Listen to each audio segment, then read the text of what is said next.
మనలో చాలా మంది చిన్నప్పుడు ఒక పని చేస్తాం, ఇప్పుడు అది చాలా ఫన్నీగా అనిపిస్తుంది. కానీ పెద్దవాళ్ళమైన తర్వాత మాత్రం కాస్త ఇబ్బందిగా మారుతుంది. ఏంటది?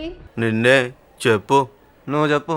నేను చెప్తాను. చెప్పు, ఏదో ఒకటి చెప్పు. మన జీమెయిల్ ఐడి 10th లోనో ఇంటర్లోనో ఫ్రెండ్స్ తో సరదాగా ఒక జీమెయిల్ ఐడి క్రియేట్ చేసుకుంటాం. అప్పుడు ఎలా పెడతామంటే killinggirl@gmail.com లేదా లిప్స్టిక్ spoiler@gmail.com లేదా ఇంకా కొన్ని వింత పేర్లు కూడా పెడుతూ ఉంటాం. అప్పుడే చాలా కూల్ గా అనిపిస్తుంది. కానీ కొన్నేళ్ల తర్వాత జాబ్ కి అప్లై చేయాలి లేదా ఆఫీస్ లో ఎవరికైనా మెయిల్ పంపాలి. అప్పుడు మన జీమెయిల్ ఐడి చూసి మన కొలీగ్స్ నవ్వితే గానీ మనం రియలైజ్ అవ్వం, అయ్యో ఇదేం పేరు పెట్టుకున్నాను అని. అయితే ఇప్పటి వరకు జీమెయిల్లో ఒక పెద్ద సమస్య ఏంటంటే ఒకసారి మీరు జీమెయిల్ ఐడి క్రియేట్ చేస్తే దాన్ని మార్చుకునే ఆప్షన్ ఉండేది కాదు. కాబట్టి చాలా మంది కొత్తగా మరో జీమెయిల్ అకౌంట్ క్రియేట్ చేసుకోవాల్సి వచ్చేది. కానీ ఇప్పుడు గూగుల్ ఒక కొత్త అప్డేట్ తీసుకొచ్చింది. ఇప్పటి నుంచి @gmail.com ముందు ఉండే మీ యూజర్ నేమ్ ను మార్చుకునే అవకాశం ఇవ్వబోతున్నారు. అంటే కొత్త మెయిల్ ఐడి క్రియేట్ చేయకుండా అదే అకౌంట్ లో మీ పేరు ప్రొఫెషనల్ గా మార్చుకోవచ్చు. ఇంకొక విషయం, మీ పేరును మొత్తంగా 3 సార్లు మార్చుకోవచ్చు, అది కూడా ఏడాది గ్యాప్ తరువాత.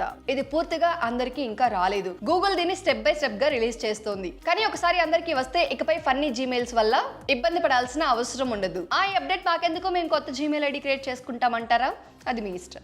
సో మరి ఈ అప్డేట్ గురించి మీరేమనుకుంటున్నారు కామెంట్లో చెప్పండి. ఇలాంటి ఇంట్రెస్టింగ్ అప్డేట్స్ ని తెలుసుకోవడానికి బాస్ వాలా డైలీ తెలుగు ఛానల్ ని సబ్స్క్రైబ్ చేసుకుని ఫాలో అవుతూ ఉండండి.